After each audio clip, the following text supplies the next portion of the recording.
1998 வந்து ஆண்ட்ரூ வெயின்ரிச் அப்படின்றவர் என்ன பண்ணாருன்னா முதல் சோஷியல் மீடியா பிளாட்ஃபார்ம் வந்து உலகத்திலே லான்ச் பண்ணாரு. அது என்ன பேர் அப்படின்னா 6 டிகிரிஸ் அப்படின்றது. அதில் உங்களால் என்ன பண்ண முடியும் அப்படின்னா ஒரு ப்ரொஃபைல் கிரியேட் பண்ணி இன்னொரு ப்ரொஃபைலோட இன்னொரு யூஸரோட உங்களால் வந்து கனெக்ட் பண்ணிக்க முடியும். ஸோ இதான் வந்து பார்த்தீங்கன்னா உலகத்தோட முதல் சோஷியல் மீடியா ஆப். இப்போ இந்த வீடியோவில் நம்ம வந்து ஏன் நம்மளை வந்து சோஷியல் மீடியா வந்து like why to they keep as இங்கே, எதனால நம்ம வந்து எப்போயுமே வந்து உள்ளுக்குள்ளேயே இருக்கிற மாதிரி வச்சிருக்காங்க. அதாவது அவங்களுக்கு நம்ம யாருனே தெரியாது, நமக்கு அவங்க யாருனே தெரியாது. அவங்களுக்கு என்ன அதாவது எதனால நம்மள வச்சிருக்காங்க, எவனே தெரியாத ஒருத்தர் வந்து நம்மளை வந்து மொபைலே இருக்கணும் அப்படின்னு நினைச்சு நம்மளை வந்து மொபைலே பார்க்க வைக்கிறான். லைக் எதனால பார்க்க வைக்கிறான் அப்படின்றத அந்த வீடியோ வந்து எக்ஸ்பிளைன் பண்ண போறேன். நான் வந்து உங்களுக்கு சோஷியல் மீடியா யூஸ் பண்ண வேணாம், யூஸ் பண்ணாதீங்க அப்படின்லாம் நான் எதுவுமே சொல்ல போறது இல்லை. எதனால அப்படின்னு நீங்க லைக் தெரிஞ்சுக்கணும்னு அவசியம் இல்லை. நீங்க எதனால அப்படின்னு பார்த்தா மட்டும் போதும். லைக் நீங்க வந்து யூஸ் பண்ண இதை பார்த்துட்டு நீங்க வந்து யூஸ் பண்ணாம இருக்கணும் அப்படிலாம் அவசியமே கிடையாது. அண்ட் வாங்க வீடியோக்குள்ள போகலாம். And welcome to Techno Karthi.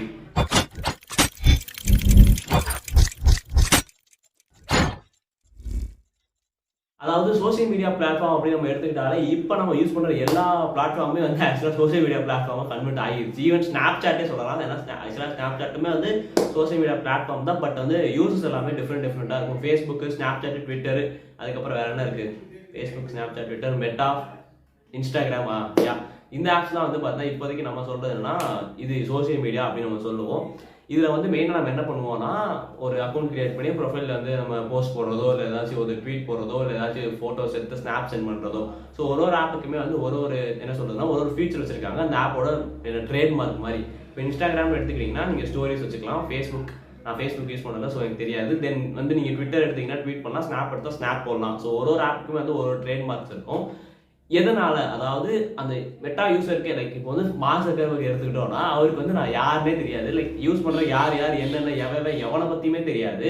ஆனா அவரோட எல்லா மோட்டிவுமே என்னவா இருக்கும்னா அந்த ஆப்லயே தான் நீங்க இருக்கணும். லைக் அந்த ஆப் நீங்க வந்து யூஸ் பண்ணிட்டே இருக்கணும் அப்படின்றதான். இன்ஸ்டாகிராமே அப்படிதான், யூடியூப்மே அப்படிதான். யூடியூப்லாம் நீங்க முன்னாடி ஓப்பன் பண்ணீங்கன்னா லைக் ஃபர்ஸ்ட் லைக் ஒரு 1 இயர் ஒரு வருஷம் முன்னாடியே வச்சுக்கோங்க, 1 வருஷம் 2 வருஷம் முன்னாடி நீங்க ஓப்பன் பண்ணீங்கனாலே உங்களுக்கு வந்து வீடியோஸ் மட்டும் தான் வரும்.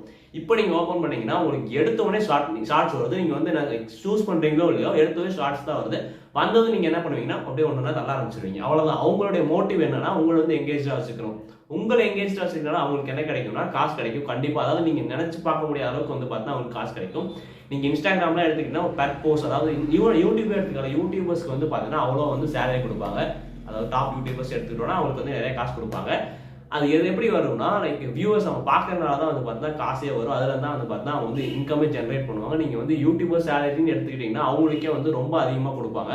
பட் அதெல்லாம் தாண்டி வந்து யூடியூப் வந்து ஏர்ன் பண்ணுவாங்க. இன்ஸ்டாகிராமே அதான். ஒரு செலிபிரிட்டி வந்து ஒரு போஸ்ட் போடுறாங்கன்னா அவங்க போஸ்ட்டுக்கு வந்து பார்த்தீங்கன்னா ஒரு 2 crores 3 crores அந்த மாதிரி வந்து பார்த்தீங்கன்னா கொடுப்பாங்க. ஈவன் நீங்க ஜியோ சினிமா எடுத்துக்கிட்டீங்கன்னா அவங்க ஐபிஎல் வந்து ஃப்ரீயா கொடுக்கறதுக்கான ஒரு என்ன சொல்றதுன்னா ஒரு ஐடியாவே எதனால வந்துச்சுன்னா அவங்களுக்கு வந்து நீங்க காசு கட்டி கொடுக்கறத விட ஃப்ரீயா கொடுத்தாலே அவங்களால நிறைய ஏர்ன் பண்ண முடியும். இப்போ ஐபிஎல் வந்து ஜியோ சினிமா ஃப்ரீயா கொடுத்தனால மட்டும் 3000 கோடி வந்து பார்த்தீங்கன்னா டர்ன் ஓவர் பண்ணியிருக்காங்க. இதே வந்து டிஸ்னி பிளஸ் ஹாட்ஸ்டார் வந்து ஐபிஎல் ரைட்ஸ் வச்சிருந்த வரைக்கும் அவங்க வந்து என்ன பண்ணாங்கன்னா பே பண்ணாதான் ஐபிஎல் வந்து பார்க்க முடியும் அப்படின்னு ஒரு ரூல்ஸ் வச்சிருந்தாங்க. பட் அவங்க ஏர்ன் பண்ணது எவ்வளோ அப்படின்னா 1600 சம்திங் தான் வந்து பார்த்தா வந்துச்சு. 3000 like totally double the amount. எதனாலனா நீங்க வந்து டிஸ்னி பிளஸ் ஹாட்ஸ்டார் எப்போ ஓப்பன் பண்ணாலுமே ஒரு ஆட் வந்துடும். ஜியோ சினிமா தான். ஆனா டிஸ்னி பிளஸ் ஹாட்ஸ்டார்ல காசு இருக்க மட்டும் தான் போய் ஓப்பன் பண்ணுவாங்க. லைக் ப்ரீமியம் பண்ண மட்டும் தான். ஜியோ சினிமாவில் அப்படி கிடையாது. எல்லாருமே வந்து பார்த்தா போய் ஓப்பன் பண்ணுவோம். ஸோ எல்லாருமே ஆட் வரும். ஸோ எல்லாருமே வந்து அதுக்கு எல்லா காசுமே வந்து இந்த ஆப்ல தான் வந்து போகும். லைக் என்னன்னா யாவே ஓனரோ அவனுக்கு தான் போகும். ஸோ அவனோட மெயின் மோட்டிவ் என்னவா இருக்கும்னா அவனுக்கு காசு நிறைய வேணும்ன்றது மட்டும்தான் அவனோட மெயின் மோட்டிவ். நம்ம என்ன பண்ணுவோம், நம்ம நிறைய சம்பாதிக்கணுன்றதுக்காக நம்ம வந்து அதில் டைம் ஸ்பெண்ட் பண்ணுவோம். பட் நம்ம சம்பாதிக்க மாட்டோம், அவன் தான் வந்து சம்பாதிச்சுட்டு இருப்பான். அவங்க வந்து அதாவது அந்த ஆப்போட மெயின் டார்கெட் நீங்க வந்து ஒரு ஆப் நீங்க இப்போ எடுத்துக்கிட்டீங்கனாலே அந்த ஆப்போட மெயின் டார்கெட் என்ன வருது, ஸ்டார்ட் பண்ணப்போ அதோட மெயின் டார்கெட் வேற, இப்போ அதோட மெயின் டார்கெட் வேற. இப்போ எல்லா ஆப்போட மெயின் டார்கெட் என்னவா இருக்கும்னா அந்த ஆப்ல நீங்க யூஸ் பண்ற டைம், நீங்க ஸ்பெண்ட் பண்ற டைம் வந்து அதிகமா இருக்கணும். அவங்களுக்கு அந்த டைம் அதிகமா இருந்தா போதும். ஏன்னா நீங்க டைம் அதிகமா வச்சிருந்தீங்கன்னா அவங்களுக்கு வந்து காசு நிறைய போகும். அவ்வளவுதான். சரி, கேம்ஸ்னாலும் இதே தான்.